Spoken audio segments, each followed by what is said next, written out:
سيدنا ونبينا ومولانا محمدا عبده ورسوله الذي أرسله بالحق بشيرا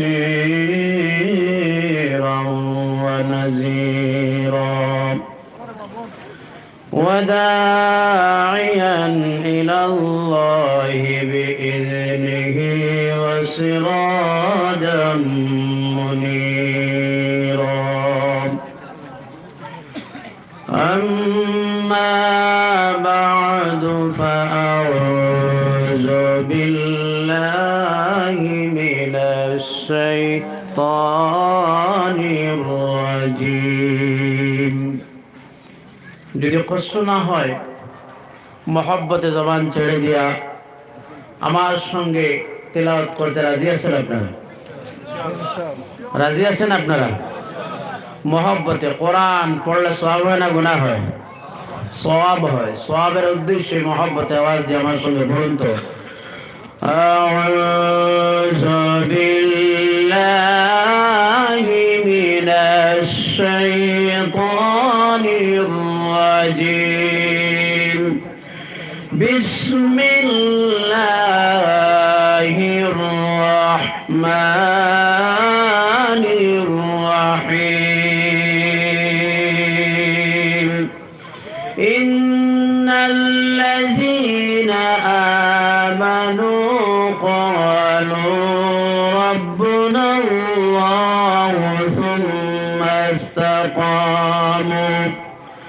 ثم استقاموا تتنزل عليهم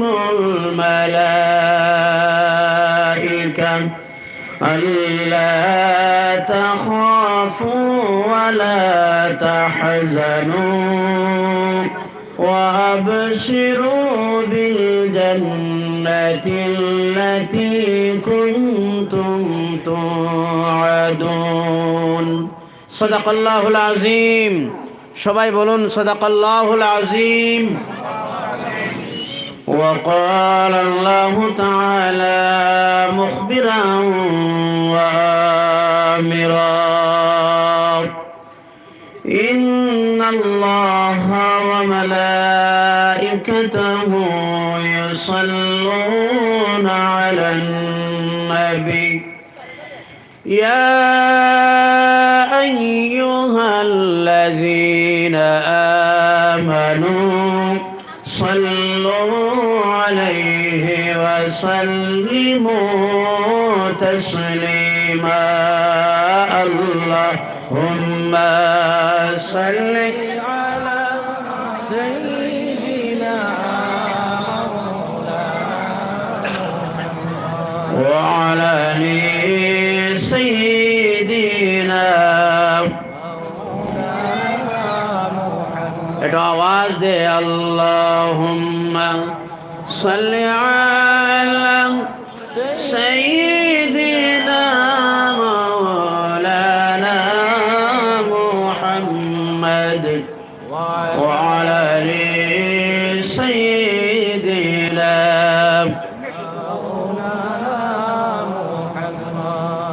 मैं मुजरिम हाका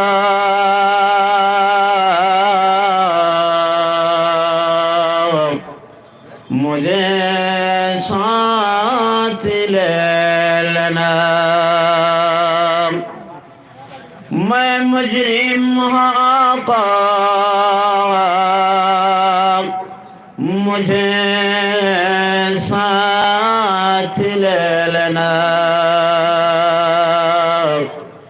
अगर तुम मुझे छोड़ दो आका तुम्हें जहन्नम में रह जाओ अल्लाहुम्मा सल्ली अला सय्यिदिना मौलाना मुहम्मद व अला आलि सय्यिदिना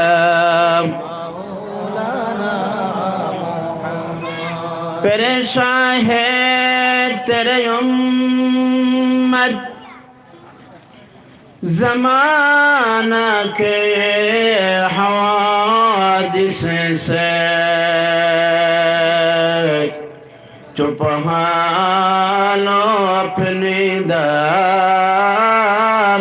में खुदा या रसूल अल्लाह अल्लाहुम्मा सल्ली अला सय्यिदिना मौलाना मुहम्मद वअला आलि सय्यिदिना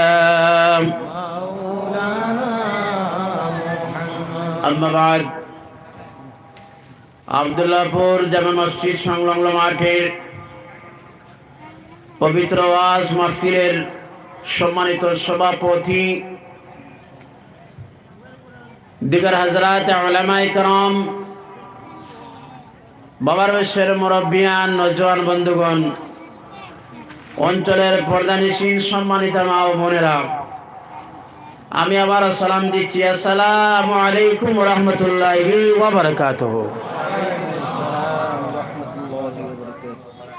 আমি বেশি লম্বা আলোচনা করব না, কারণ আমি বুঝতেছি আপনাদের বিরক্ত লাগে, কষ্ট হয়, আপনারা ধৈর্য হারা হয়েছেন। সম্মানিত সুধী, সামান্য সময় যে আয়াতে কারিমা আপনাদের সামনে আমি তিলাওয়াত করেছি, আমি এখানে মাগরিবের নামাজ পড়েছি। যাই হোক, অনেক সময় হয়ে গেছে, রাত্রি 10 ঘটিকা পর্যন্ত বোধহয় আলোচনা চলবে। আমার পরে আরো 3 জন বোধহয় উলামায়ে কেরাম রয়েছেন। তো এত আলোচনা, উলামায়ে কেরাম সবাই এসেছেন, প্রত্যেকের জবান থেকে একটু আলোচনা শুনবেন নিশ্চয়, আপনার আশা আছে আমরা, ঠিক নেই না?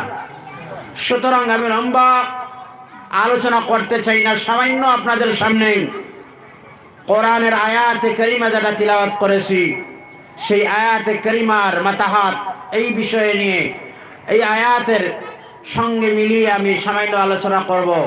শেষ পর্যন্ত তো আপনারা থাকবেন, থাকবেন আপনারা না? আপনাদের অবস্থায় বোঝা যায় রাত্রি 3 ঘটিকা হয়ে গেছে নাকি জানি না। আপনাদের মনোগতি,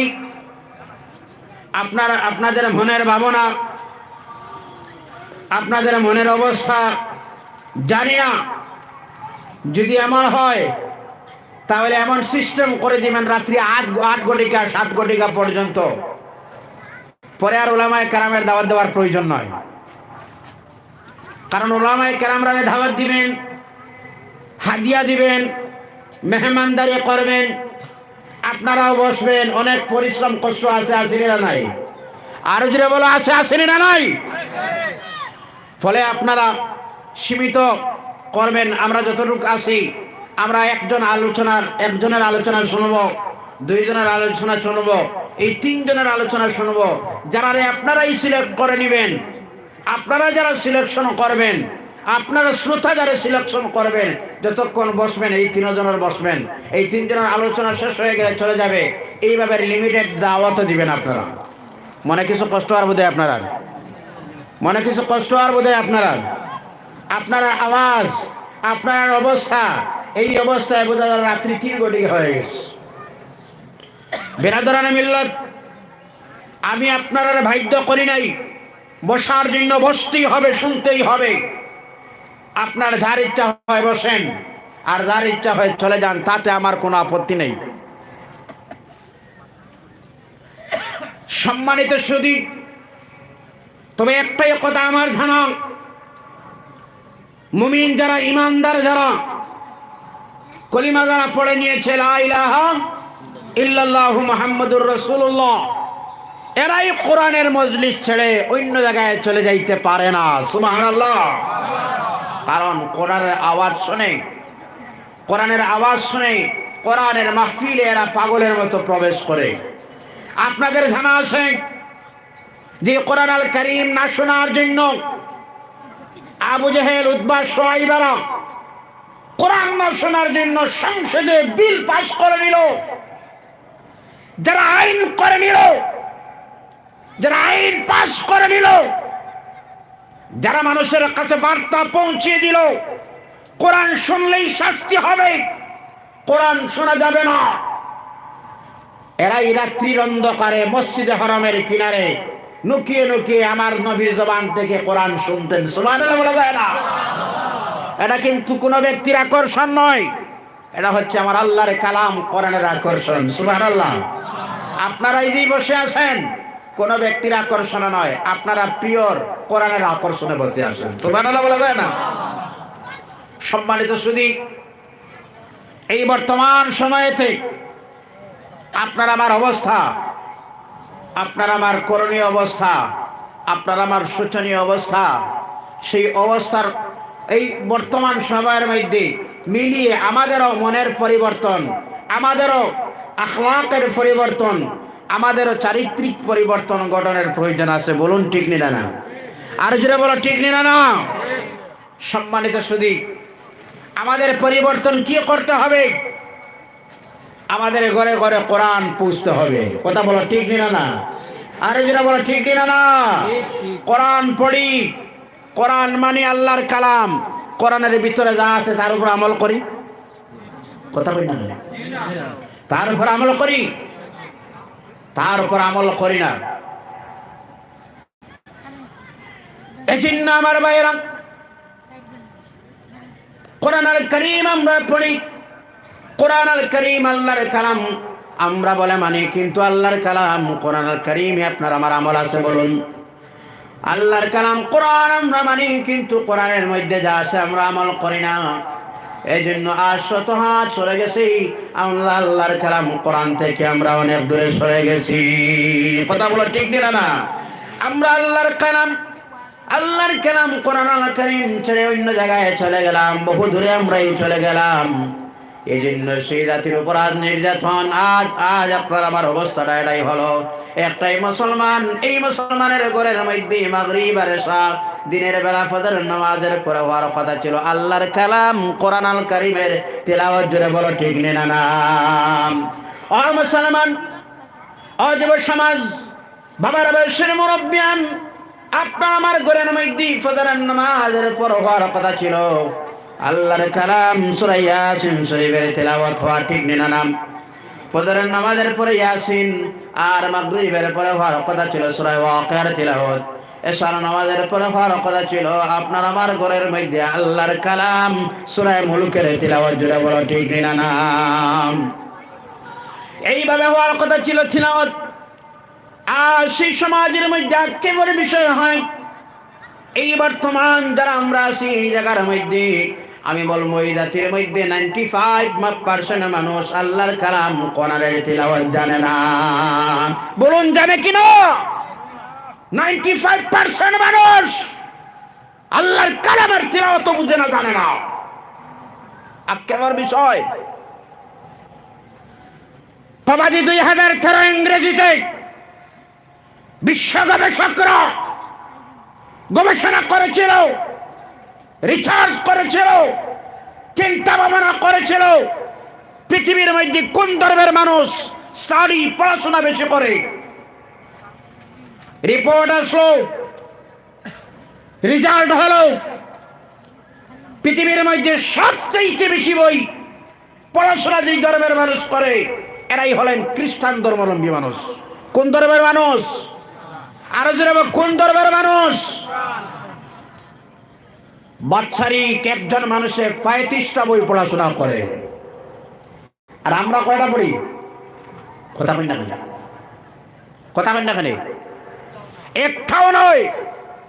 রিসার্চ করা হলো আবার সবচাইতে পৃথিবীতে কোন ধর্মগ্রন্থ বেশি পড়া হয়? সুবহানাল্লাহ বলো তো। কোন ধর্মগ্রন্থ? বাইবেল, গীতা, মহাভারত, তাই ঋগ্বেদ, বেদ, কোনটি পড়া হয়? আর একটু জোরে বলো তো। এই পৃথিবীর মধ্যে সবচেয়ে যেই বইটা পড়া হয়, এই বইটা যখন সবচেয়ে বেশি পড়া হয় ওয়ার্ল্ডের মধ্যে, আসমানের নিচে আর জমিনের উপর, যেই বইটার নাম হলো আমার আল্লাহর কালাম কোরআন আল কারীম। জোরে বলুন সুবহানাল্লাহ। এক দেশে যখন রাত হয়ে যায় অন্যদিকে সকাল হয়, কথা বলা ঠিক না না, কথা বলেন ঠিক না।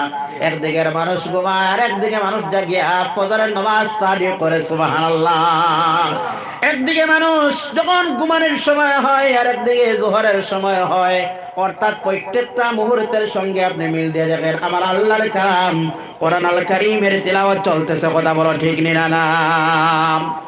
এক নম্বর কারণ হলো আমরা কোরআন থেকে সরে গেলাম, আর দ্বিতীয় কারণ হলো এই জমিনের মধ্যে লাঞ্ছিত আর বঞ্চিত হওয়ার। আপনার আমার মধ্যে দয়াল নবী রহমতুল লিল আলামিনের আদর্শ নেই, নবীদের উম্মত হলাম কিন্তু উম্মতের কোনো পরিচয় নাই। আছে পরিচিতি? মুসলমান আছে পরিচিতি, উম্মতের উম্মত হলাম আমরা। প্রায় সময় মনে কনফিউশন আছে, সন্দেহ আসে। মানুষের কাছে যখন যায় মানুষ তারা মুসলমান না ও মুসলমান বলে পরিচয় করা যায় না, ঠিক নেই? এটা এই মুসলমান মানুষ না ও মুসলিম মানুষ, তার মধ্যে পার্থক্য নাই, পরিচয় করা যায় না। বাইদান মুসলমানের কিছু শিয়ার আছে, এই মুসলমানের কিছু লিবাস আছে, মুসলমানের কিছু ইউনিফর্ম আছে, ওই সবটুকু দিয়ে পরিচয় দিতে হয়। মুসলমানের মাথায় হলো টুপি, মুসলমানের মুখে দাড়ি, কথা বলুন ঠিক না? আর জোরে বলো ঠিক না? এই মুসলমান প্রায় সময় জিজ্ঞাসা করতে হয় ভাইজান আপনার নাম কি? মানুষটা যখন তার নাম বলে, নাম বলার পর বোঝা যায় মানুষটা মুসলমান, কথা বলো ঠিক না? নাম বলার পর মানুষ মুসলমান পরিচয় করা যায়। আক্ষেপের বিষয় হলো মুসলমান রাষ্ট্রীয় কবি যারা ঘোষণা দেওয়া হলো, যারা কবি বলে ঘোষণা দেওয়া হলো, সেই কবির নাম ছিল প্রত্যেকটা স্কুলে সকালবেলা চলে যার কবি, সকালবেলা চলে জনগণ মন হয়নি না, জোরে বলো হয়নি না নাম। এই জনগণ মন এই যে কবিতা লিখেছিলেন তার নাম হলো রবীন্দ্রনাথ ঠাকুর, জানা আছে তো? এই রবীন্দ্রনাথ ঠাকুরের পরিচয় আছে, আমরাই দেখেছি রবীন্দ্রনাথ ঠাকুরের পরিচিতি, আমরাই দেখলাম তার হিস্ট্রি, আমরাই দেখলাম তার ছবি, তার পিকচার। তার ছবিতে দেখা যায় মুখে লম্বা দাড়ি, মাথায় টুপি দেখা যায়, গায়ে জুব্বা দেখা যায়। রবীন্দ্রনাথ ঠাকুর দেবার পরিচয় প্রশ্ন করা হলো, রবীন্দ্রনাথ ঠাকুর আপনি এই যে মুখে লম্বা দাড়ি রাখলেন, গায়ে লম্বা জুব্বা দিলেন, মাথায় টুপি দিলেন, এটা হলো মুসলমানের শিয়ার, এটা হলো মুসলমানদের পরিচিতি, এই লেবাস কেন আপনি ধরলেন? তিনি তার জবাব দিয়ে বললেন, স্পষ্ট জবাব দিলেন, মোহাম্মদ যদি নাও মানে কিন্তু মোহাম্মদের 3টি সুন্নত ছাড়তে পারি না। সুবহানাল্লাহ! মোহাম্মদ যদি নাও ছাড়ি মানি মোহাম্মদের 3টি সুন্নত ছাড়তে পারি না। গোটা পৃথিবীতে আজ আমার নবীর প্রত্যেকটা সুন্নাহ রিচার্জ চলতেছে। সুবহানাল্লাহ! এই রিচার্জ রাসূলের সুন্নাত শুধু সুন্নাত নয়, অসহায় এতিম গুনাহগারদের জন্য এক একটা রোগের ঔষধ। সুবহানাল্লাহ বলুন। রিচার্জ করা হলো। মুহাম্মদ বললেন রাত্রির বেলা যখন বিছনায় যাও তখন ডান কাঁধে শয়ন করো। সুবহানাল্লাহ বলেন তো। আবারও ওই যে পৃথিবীতে যারা মেডিসিন বিভাগে রিচার্জ করে, মেডিসিন বিভাগে যারা রিচার্জ করে, গবেষণা যারা করে, এরাই রিচার্জ করলেন মানুষ ঘুমায় 9টায় বিছনায় যায়, রাত্রি 12-1টায় তার ঘুম আসে না। তার পিছনে রিজন কি? তারা বোঝা গেছে হয়তো এমন, হয়তো 9টায় বিছনায়, রাত্রি 2 ঘন্টা এখন পর্যন্ত ঘুমের কোনো খবর নেই, ঠিক না? হয়তো এমন যারা এই রিচার্জ করলেন, গবেষণা করলেন, কেন মানুষের ঘুম আসে না?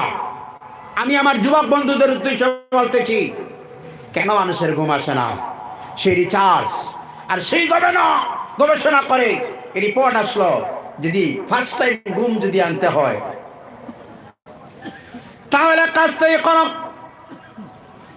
যখনই তোমরা বিছনায় যাও তার আগে ভালোভাবে হাত আর তার আগে মুখটারে ভালোভাবে পরিষ্কার করে নেও। জোরে বলুন সুবহানাল্লাহ। আমি বলতে চাই আজ পৃথিবীর মানুষ, পৃথিবীর বিশেষজ্ঞ যারা রিচার্জমেন্ট যারা গবেষণা যারা করে, তারা আজ রিচার্জ করতেছেন, রিচার্জ করে আজ বাহির করতেছ, আর ওই হাত আর মুখ সবটুকুন দোয়ার কথা বললেন আজ থেকে 1400 বছর আগে আমার নবী বলে দিলেন। সুবহানাল্লাহ। আল্লাহর হাবিব বললেন যখন তোমরা বিছনায় যাও, বিছনায় যাওয়ার সময় তোমরা ওযু করে নাও, ওযু করলেই তো মুখ ধোয়া হয়, ঠিক না? হাত ধোয়া হয়, পাও দেওয়া হয়, মাথা মুছা হয়ে যায়। আজকের এই চার্জ করে বাইরে করতেছে, একটা ভাইরাস লাগে যায়, এজন্য মানুষের ঘুম আসে না। আমার নবী আজ থেকে 1400 বছর আগে এই ঔষধ উম্মতরে শিখাইয়া দিলেন।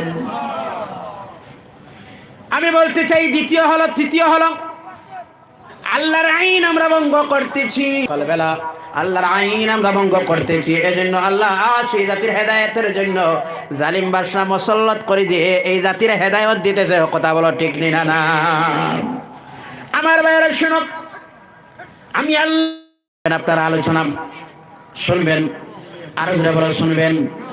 আল্লাহ রাব্বুল আলামিন এবার বলতেছেন, ইন্নাল্লাযীনা আমানু ক্বালু রাব্বুনাল্লাহু সুম্মা ইসতাকামু তাতানাজ্জালু আলাইহিমুল মালাইকা আল্লা তাখাফু ওয়া লা তাহজানু। আল্লাহ রাব্বুল আলামিন বলতেছেন, ইন্নাল্লাযীনা আমানু, ইন্নাল্লাযীনা নিশ্চয় যারা ঈমান এনেছে। কথাটা বুঝা যায়? কথা বুঝা গেছে? নিশ্চয় যারা ঈমান এনেছে, ক্বালু রাব্বুনাল্লাহ, আর তারাই বলতেছে আমার রব আমার আল্লাহ। জুড়ে বলুন সুবহানাল্লাহ। ঈমান যারা এনেছে আর বলেছে আমার রব আমার আল্লাহ, সুম্মা ইসতাকামু, আর সেটার উপর যদি মানুষটা মজবুত থাকে, যদি স্থির থাকে, যদি মানুষ পাক্কা থাকে, সেই জায়গার মধ্যে যদি মানুষ ইস্তেকামত থাকে, স্থির হয়ে যায়, মজবুত হয়ে যায়। কথাটা বোঝা গেছে? তার মানে হলো মানুষ ঈমান আনার পর ওই ঈমান আনার কারণে মানুষের উপর নির্যাতন শুরু হবে। কথা বলুন ঠিক না? না ঈমান আনবে, ঈমান আনার পর সেই বাড়ির পর স্থির এবং মজবুত ইস্তেকামত থাকতেই হবে। যতই ঝড় তুফান আসে না কেন, তুমি আওয়াজ করে বলো আমার রব আল্লাহ, সুবহানাল্লাহ। আওয়াজ দিয়ে বলো আমার রব আল্লাহ। তোমার সামনে ভয় আসবে, প্রাণের ভয় দেখানো হবে, বিভিন্ন ধরনের ভয় আসবে। সেই সব ভয়েই তুমি বলো আমার রব, আর জোরে আমার রব। এবার তোমার সামনে যতই ধরনের ভয় হয় না কেন, তার প্রমাণ দিয়েছে আজ থেকে 3-4 দিন আগে একটা ভিডিও ক্লিপ ভাইরাল হয়েছে। কথা বলো ঠিক না? না তার প্রমাণ দিয়েছে ওই যে বদমাশদের সামনে আমার আল্লাহর নামের তাকবীর দিতেছে। জোরে বলুন সুবহানাল্লাহ। তার মানে প্রমাণ করে দিলাম এটা গোটা পৃথিবীর শক্তি আমার সামনে, আমার একটাই স্লোগান, জোরে বলো না সুবহানাল্লাহ। আজ মুসলমান তার থাকি বিরত নেওয়ার প্রয়োজন, দলিল নেওয়ার প্রয়োজন হলো আমরা যতই করো না কেন আমরা বাতিলদের সামনে মাথাটা নত করতে পারি না।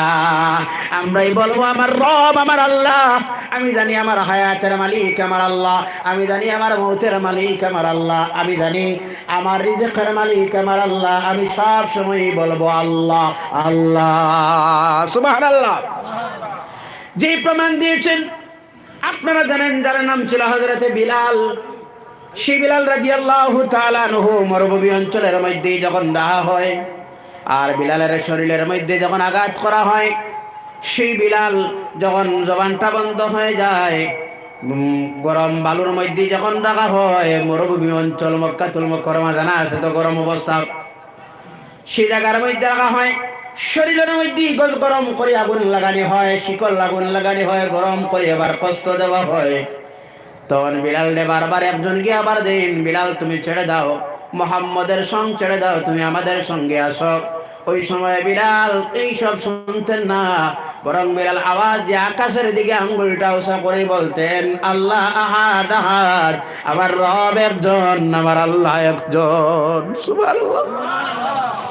ও বাবা আমার ভাই শোনো, আমাদের ঈমান আনার পর পরীক্ষা নতুন নয়। আল্লাহ রাব্বুল আলামিন বলেন তোমরাই তো বলেছো রব্বুল আল্লাহ, আমি হলাম তোমাদের রব। এবার তোমরা যদি ইস্তেকামত হয়ে যাও, আমি তোমাদের এক্সাম নিব, আমি তোমাদের পরীক্ষা করব। তোমরা আমাকে রব বলছো, কেমন শক্ত আছো তোমরা তার পরীক্ষা করে নিব। আল্লাহ বলেন ওয়ালা নাবলুওয়ান্নাকুম বিশাইইম মিনাল খাউফি ওয়াল والجوع ونقص من الأموال والأنفس والثمرات وبشر الصابرين الله أكبر ইমান তো এনেছো তোমরা, ইমান আনার পর ইস্তেকামত বুঝুন, স্টিল মজবুত। তোমরা কারা মজবুত, কারা কেমন শক্ত, কথাটার উপর অটল কেমন? আমি আল্লাহ রাব্বুল আলামিন পরীক্ষা করব, এক্সাম নিব। আল্লাহ বলেন প্রথম পরীক্ষাটাই হবে তোমার সামনে প্রথম ভয়টা হবে তোমার সামনে, ভয় দেখানো হবে। ভয় বুঝেন তো আপনারা, ডর, সেই ডর দেখানো হবে, ভয় দেখানো হবে। কিভাবে ভয় দেখানো হবে? তাফসীরের মধ্যে আসে ভয়টা হলো হয়তো তোমার প্রাণের ভয় দেখানো হতে পারে। তোমার সামনে তোমার সন্তান আদি অপহরণ করে নেওয়া যাইতে পারে। তোমার সামনে হুমকি দেওয়া হবে, প্রাণের হুমকি দেওয়া হবে। তোমার সামনে হুমকি দেওয়া হবে, তোমার সব ইনকাম সোর্স আমি বন্ধ করে দেব। এইভাবে এই সময় আল্লাহ রাব্বুল আলামিন একটাই কথা বলেন, তুমি ইস্তেকামত যদি তুমি থাকো, শক্ত যদি তুমি থাকতেই পারো, আল্লাহ রাব্বুল আলামিন বলেন ওই সময় জবান দ্বারাই পড়ো ইন্না লিল্লাহি ওয়া ইন্না ইলাইহি রাজিউন। তুমি ইন্না লিল্লাহি পড়ো, এবং তোমার আর 2 নম্বর পরীক্ষা আমি আল্লাহ রাব্বুল আলামিন করব, তোমার খাদ্য সামগ্রী বন্ধ করে দেওয়া হবে। তার মানে হলো তোমার উপবাস, তোমার বুকা রাখা হবে, সব দরজা বন্ধ করে দিয়ে তোমার রাখা হবে। ঘরের মধ্যে কোনোখানে দেওয়া হবে না, পানি পান করার মতো দেওয়া হবে না।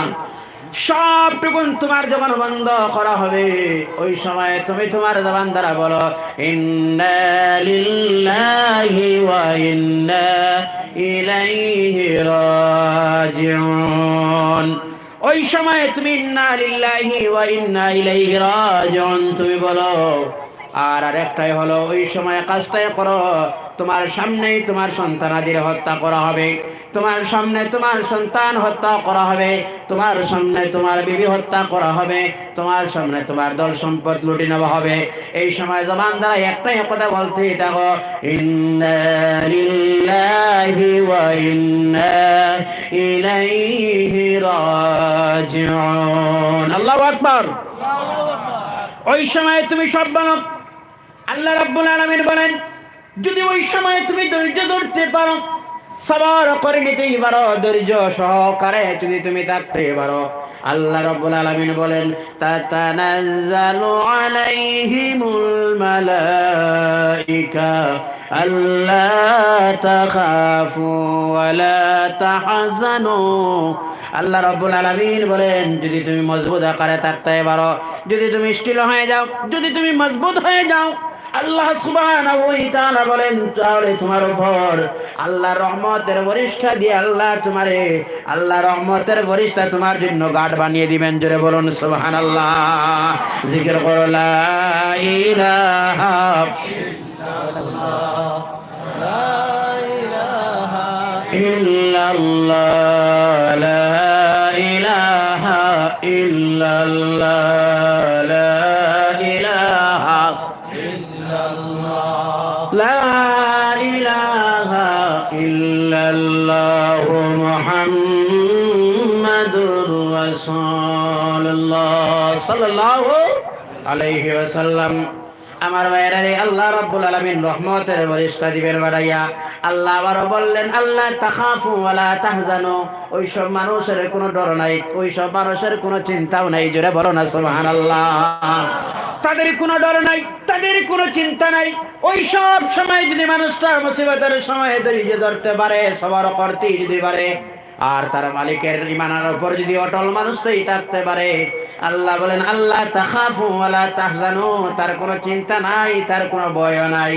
আল্লাহ রাব্বুল আলামিন এই কথা দেওয়ার পর আল্লাহই বললেন, হাবিব আমার বন্ধু নবী মুহাম্মদ, যারা বলো সুবহানাল্লাহ। এই সব আল্লাহ বললেন তোমার কোনো চিন্তা নাই, তোমার কোনো ভয় নাই। আল্লাহ রাব্বুল আলামিন দয়াল নবীজির এবার এলান করে দিলেন, আল্লাহ আমার হাবিব আমার বন্ধু নবী, ওয়া আবশিরু বিল জান্নাতিল্লাতী কুনতুম তুআদুন, ও আমার হাবিব ও আমার বন্ধু নবী, ওইসব মানুষে আপনি জান্নাতের সুসংবাদ শুনিয়ে দাও, যে জান্নাতের ওয়াদা দিয়েছিলাম ওই জান্নাতের সুসংবাদ শুনিয়ে দাও। সুবহানাল্লাহ, আরো জোরে বলো সুবহানাল্লাহ। আমার ভাইরা শুনো, যদি মুসিবতের সময় ধৈর্য ধরে মানুষ, অন্য জায়গার মধ্যে আল্লাহ রাব্বুল আলামিন বলেন ওয়াবাশশিরিস সাবিরিন, যারা সবর করে নিল, যারা ধৈর্য ধারণ করলো, যারা ধৈর্য ধরলো, আল্লাহ রাব্বুল আলামিন বলেন ওই সব মানুষরে আপনি সুসংবাদ শুনিয়ে দাও। কিসের সুসংবাদ? বলে ওই জান্নাতের সুসংবাদ শুনিয়ে দাও, যে জান্নাতের ওয়াদা আমি তাদেরকে দিয়েছিলাম।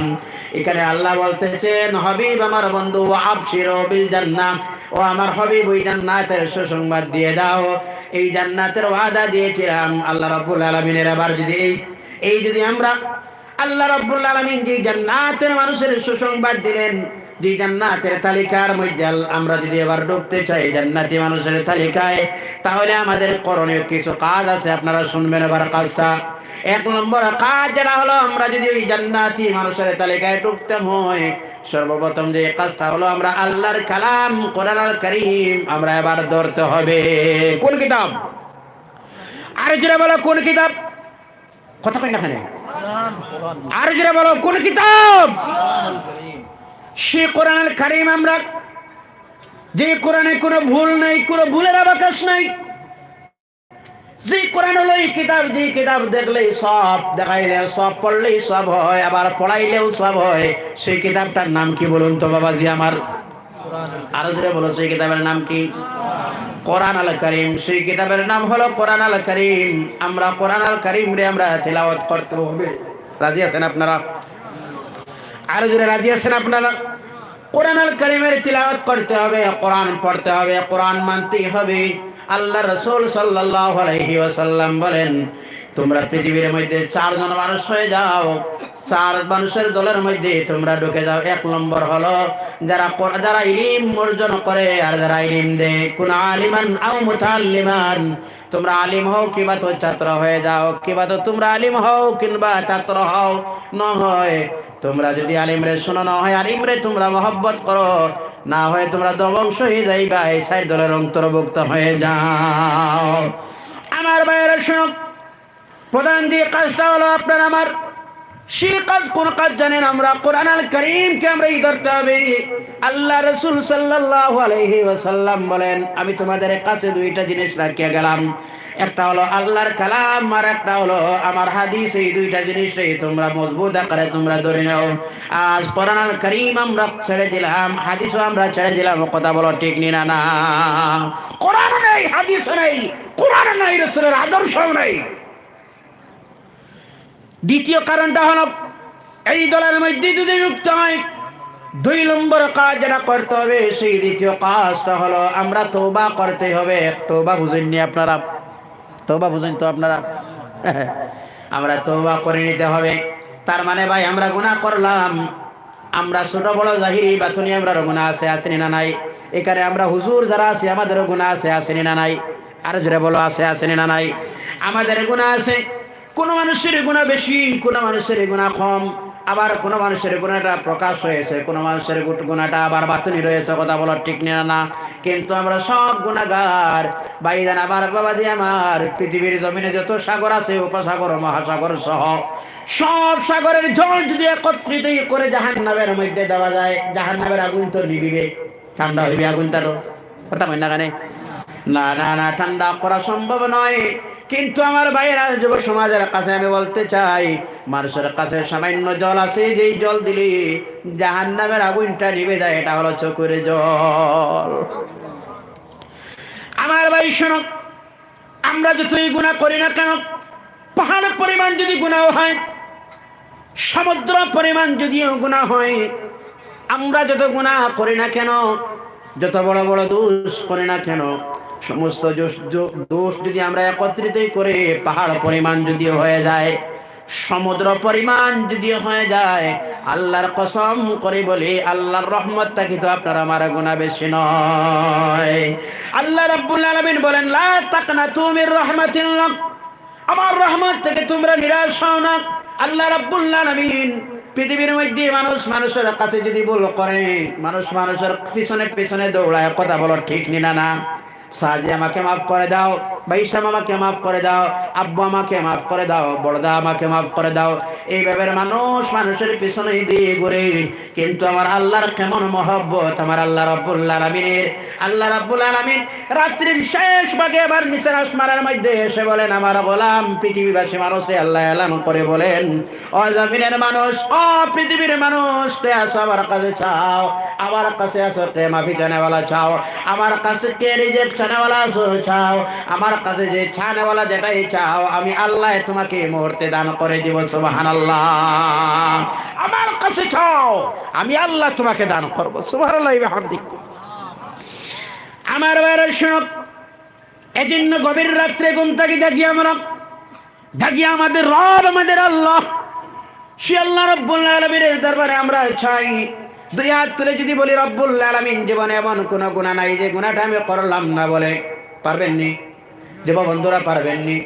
দুই হাত তুলে এবার রবের কাছে বলে, রব এমন কোন গুনাহ নাই যে গুনাহটা করলাম না, বলে আল্লাহ রাব্বুল আলামিন সব গুনাহ করলাম, কিন্তু আমার সঙ্গে আমার বন্ধু 24 আওয়ার্স যেটা থাকে, আমার বন্ধু আমার সঙ্গে থাকে, আমার বন্ধু আমার গুনাহ সম্পর্কে জানে না, আমার বাবা আমার গুনাহ সম্পর্কে জানে না, আমার স্ত্রী আমার গুনাহ সম্পর্কে জানে না, আমার ছেলে মেয়ে কেউ তো আমার গুনাহ সম্পর্কে জানে না। আল্লাহ পৃথিবীর যদি কোনো মানুষ আমার গুনাহ সম্পর্কে যদিও না জানে, রব তুমি আমার মালিক, সবটুকুন তো তোমার কাছে জাহিরি, তুমি দেখতেছ রব।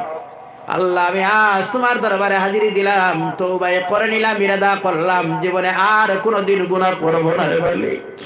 এইভাবে বলে যদি আল্লাহর কোন গোলাম চোখ দিয়ে যদি পানি বাহির করে আল্লাহর কাছে চাই, আর যদি এবার রবের কাছে বলে, রব আমাকে মাফ করে দাও, আল্লাহ রাব্বুল আলামিন সঙ্গে সঙ্গে আল্লাহর গোলাম রে মহান আল্লাহ মাফ করে দেন। সুবহানাল্লাহ। প্রিয় ভাইরা আমার, আমরা যুব সমাজ যারা, আমি আজ যুব সমাজের উদ্দেশ্যে কথাটা বলেছি, আবারও বলি, আমি দুইটা হাত জোড় করি, আমাদের পরিবর্তন আনার প্রয়োজন আছে, আসেনি না নাই? আমাদের পরিবর্তন আনার প্রয়োজন আছে। আজ আমরা যুব সমাজ, অনেক সময় দেখা যায় যুব সমাজটা নষ্টর দিকে যায়, আর পশ্চিমা দেশ আর যুব সমাজ নষ্ট করার জন্য আজ চক্রান্ত যেটা আরম্ভ করলো পশ্চিমা দেশগুলো, এই যে মোবাইলের মারফতে, ইন্টারনেটের মাধ্যমে গোটা পৃথিবীর জমিনের মধ্যে জিনার মার্কেট চাললো। কথা বলো ঠিক নিনা না? আর জোরে বলো কথা ঠিক নিনা না? এবার যুব সমাজ এই মোবাইলের কারণে একটা মোবাইল নিয়ে, বড় একটা মোবাইল নিয়ে একটা নীরব জায়গায় যায়, আর মোবাইল দেখতেছে, ভালো একটা ভিডিও যদি মানুষে সার্চ করে এখানে খারাপ একটা ভিডিও আসেনি না? আল্লাহ কে ওয়াস্তে আমার বাইরে শোনো, দুইটা হাত জোড়ো করে আমি বলি, ভাইজান মোবাইলের কারণ, এই জাহান্নামে যাওয়ার কারণটা যেন মোবাইলটা না হয়। পারবেন আপনারা? আরো জোরে পারবেন আপনারা? প্রায় সময় দেখা যায় যুবকরা রাস্তার কিনারায় বসে, কোলা মাঠে বসে, আবার মোবাইল কি যেন করতেছে। আমি একজন জিজ্ঞাসা করলাম একদিন এক বন্ধুর কাছে, ভাইজান এই যে 4-5 জন লোক এ জায়গার মধ্যে বসলো, ছেলেরা কি করতেছে? বলে হুজুর জানেন না, এটা হলো একটা গেমস খেলা। কোন গেমস? বলে এটার নাম হলো লুডো গেমস। আসেনি না নাই? আর জোরে বলো আছে, আসেনি না নাই? আছে। এইভাবে গেমসের মাধ্যমে যুব সমাজ ধ্বংসের দিকে যার, মোবাইলের কারণে তার যৌন শক্তিও নষ্ট করার। জোরে বলো ঠিক না না? ও ভাইরা আমার, দুইটা হাত জোড় করে আমি বলি, আমাদের মধ্যে ইউনিটি আনার প্রয়োজন আছে, আমাদের মধ্যে সমাজ সেবার প্রয়োজন আছে, আমাদের মধ্যে একতা হওয়ার প্রয়োজন আছে। এই যুব সমাজ যদি চায়, এলাকার মধ্যে যারা যুবকরা আছে এরা যদি চায় একটা ইউনিটি করে নিত, একটা সংগঠন করে নিত, একটা সমাজ সেবার কাজ করতো, যদি এই নিয়ত করে, যদি আর একজন যুবক আর একজন যুবকরা যদি তারা লিস্ট করে নেয়, এরা যদি লিস্ট করে আর বলে ফজরের সময় বন্ধু আমি তোমাকে জাগাইবো, ফোন দিব, এবার ফোনটা রিসিভ করবে। একজন বন্ধু আরেকজন বন্ধুর কাছে যদি ফোন করে টেলিফোনের মাধ্যমে ফজরের সময়, তাহলে দেখবেন একদিন 2 দিন পরে আবার মনে হয় মহিনার মধ্যে একটা মাসের ভিতরে গোটা মহল্লার যুব সমাজ নামাজি হয়ে যাবে। কথা বলো ঠিক না না? ইসলাম শুধু নামাজ পড়ার কথা বলে না, এতিম মিসকিন অসহায় গরিবের সাহায্য করো, সেবা করো, এতিমের সেবা করো, গরিব দুঃখী মানুষের সাহায্য করো, বিধবার সাহায্য করো, অসুস্থ মানুষের সাহায্য করো। ইউনিটি করে এই কাজ যদি পারো করো ভাই। 2 নম্বর কথা আমি বলেছিলাম, এই জান্নাতি মানুষের লিস্টে যদি যুক্ত হয়, দ্বিতীয় কাজটা হলো আমরা তওবা করে নিতে হবে। আর 3 নম্বরের কাজটা হলো দয়াল নবী রহমাতুল লিল আলামিন নবী মুহাম্মদুর রাসূলুল্লাহ সাল্লাল্লাহু আলাইহি ওয়াসাল্লামের আদর্শবান হওয়া লাগবে। কথা বলো ঠিক না? না, রাসূলের আদর্শ সুন্নাহ মোতাবেক কাজ করতেই হবে। সিস্টেম মোতাবেক রাত্রে যদি ঘুমাই, রাসূল সাল্লাল্লাহু আলাইহি ওয়াসাল্লামের সুন্নাহ মোতাবেক রাত্রে যদি বিছনায় যাই, এটার নাম হয় ইবাদত। সুবহানাল্লাহ বলা যায় না? এত গোশত, এত মাছ, এত আইটেম খাদ্য সামগ্রী, এটা দিলাম আমার পেটে, সওয়াবের মালিক আমি। সুবহানাল্লাহ বলা যায় না? যদি সিস্টেম হয়, নিয়ত হয়, ভালো যদি হয়, আর নবীর সুন্নাহ মোতাবেক যদি হয়, খাওয়া, হাঁটা, ফিরা, চলা, ঘুম, কথা বলা, ব্যবসা বাণিজ্য সবটুকু যদি সুন্নাহ মোতাবেক হয়, এই সব হয় মুমিনের ইবাদত। কথাটা বোঝা গেছে? কথাটা বোঝা গেছে? এই সব হয় ইবাদত। ইহা তক স্বামী স্ত্রীর মিলন যদি হয় রাসূলের সুন্নাহ মোতাবেক, তাও হয় ইবাদত। সুবহানাল্লাহ। সবটুকু ইবাদত করতেই হবে আমার নবী মুহাম্মদ আরবি সাল্লাল্লাহু আলাইহি ওয়াসাল্লামের সুন্নাহ মোতাবেক। হাঁটা, বসা, ওঠা, খাওয়া সবটুকু হবে নবীর সুন্নাহ মোতাবেক। সম্মানিত সুধী, সময়ের সংক্ষিপ্ত হওয়ার কারণে আমি আর লম্বা আলোচনা করতে চাই না। আমরা পরিবর্তন হওয়ার প্রয়োজন আছে। পারবেন পরিবর্তন? আরো জোরে পারবেন পরিবর্তন? পারবেন ফজরের রক্ত একজন বন্ধু আর একজন বন্ধুরে ফোন দিতে পারবেন? আরো জোরে পারবেন? কারা কারা ফজরের নামাজে আসবেন দেখি হাত তুলেন তো। মারহাবা মারহাবা। সবচেয়ে কঠিন নামাজ ফজরের নামাজ, ঠিক নেই? ঠিক নেই কথাটা? কথা বলেন না কেন? মুনাফিকদের জন্য 2টা ওয়াক্তের নামাজ কঠিন, ফজরের নামাজ আর এশার নামাজ। এই 2 নামাজ বড় কঠিন। একজন যদি জায়গায় বন্ধুরে চলো নামাজে যাই, একজন আরেকজন এইভাবে শেয়ার, একজন আরেকজনের সঙ্গে শেয়ার করে করে দেখবেন ফজরের সময় দেখবেন গোটা মহল্লার যুবক আর গড় নাই, সবাই নামাজে আসলো। আর বাবাজি আপনি তসবিহ হাতে নিয়া আর সুবহানাল্লাহ সুবহানাল্লাহ জপলে আপনার ইবাদত শেষ নয়। কথাটা বোঝা গেছে? আপনি সুন্দর তসবিহের ভালো আথর দিলেন আর সুবহানাল্লাহ সুবহানাল্লাহ, আপনার কাজ শেষ নয়।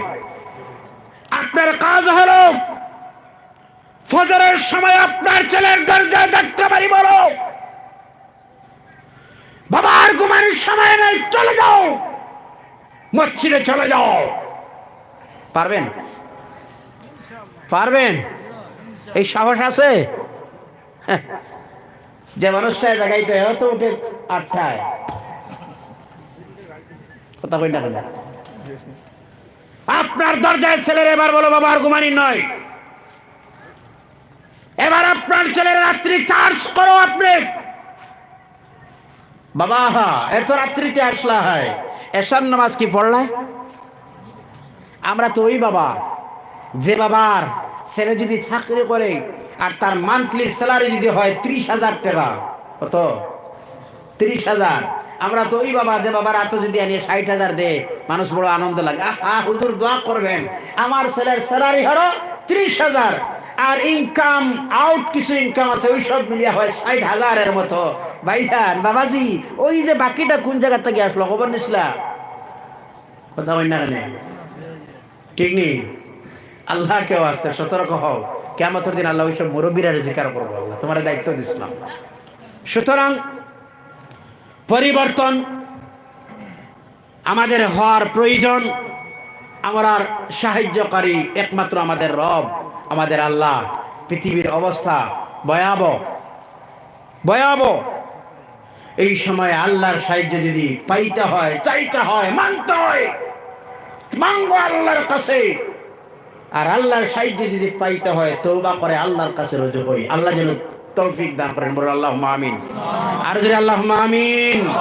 সুম্মা আমিন ওয়া মা আলাইনা ইল্লাল বালাগ আল্লাহুম্মা আমিন আলহামদুলিল্লাহি রাব্বিল আলামিন والصلاة والسلام على رسوله محمد وآله وأصحابه أجمعين ربنا ظلمنا أنفسنا وإن لم تغفر لنا وترحمنا لنكونن من الخاسرين أي الله رب العالمين دار باب علماء کرام সামনে বাবার বয়সের মুরব্বিয়ান উলামায়ে কেরাম জওয়ান বন্ধু মাসুম বাচ্চারা নিয়ে তোমার শহীদ দরবারের মধ্যে আমি এক নালায় হাত তুলছি আল্লাহ মেহেরবানি করে রব্বুল আলামিন হাত তোলা আল্লাহ রব্বুল আলামিন আলোচনা শোনা আল্লাহর কিসমের কথাবার্তা মেহেরবানি করি কোরআন আর সুন্নাহ মোতাবেক যদি হয় রব্বুল আলামিন আল্লাহ তুমি কবুল করে তোমার বান্দাদেরকে আমলের তৌফিক আতা ফরমাও রব্বুল আলামিন আরহামুর রাহিমিন যদি কোরআন আর হাদিসের খেলাফ যদি কোনো কথা হয় আল্লাহ তোমার বান্দাদের দিল থেকে তুমি চিরদিনের জন্য এটারে মুছে দিলাও ইয়া আল্লাহ রব্বুল আলামিন আরহামুর রাহিমিন ইয়া আল্লাহ ওলামায়ে কেরাম ইয়া আল্লাহ দাঁড়িয়ে বাকনা বাবার বয়সের মুরব্বিয়ান নিয়ে তোমার দরবারে ভিক্ষা চাইছি আল্লাহ মেহেরবানি করে আজকের মাহফিলটা কবুল আর মঞ্জুর ফরমাও যা সওয়াব দিবা সওয়াব প্রগুণ সোনার মদিনাত নবীজির রওজা শরীফের মধ্যে নিয়ে পৌঁছাইয়া দাও রব্বুল আলামিন আল্লাহ আপনার হাবিবের যত উম্মত কবরের হাওলা তামামের কবরের মধ্যে সওয়াব নিয়ে পৌঁছাইয়া দাও এই অঞ্চলের নয়া পুরানা মর্দেগান যারা কবরের হাওলা প্রত্যেকের কবরের মধ্যে নিয়ে তুমি সওয়াব নিয়ে পৌঁছাইয়া দাও খাস রব্বুল আলামিন আরহামুর রাহিমিন আল্লাহ আমাদের কলবি রুহি জিসমি যত বিমার আছে শিফা আতা ফরমাও আয় আল্লাহ আমাদের বাড়ি ঘরের মধ্যে যারা অসুস্থ তোমার কুদরত থেকে তুমি সুস্থতা আতা ফরমাও রব্বুল আলামিন তোমার শহীদ দরবারে ভিক্ষা চাই আল্লাহ উলামায়ে কেরামদের খিদমত রে কবুল ফরমাও আয় আল্লাহ আমরা যারা হাত তুলেছি আমাদের কারবা নাই কারবা বানাই তুমি বালা দেখরাই আল্লাহ আমাদের মুর্দা মা বাবার কবর দিয়ে আপনি জান্নাতুল ফিরদাউসের অংশ কান করে দাও ইয়া আল্লাহ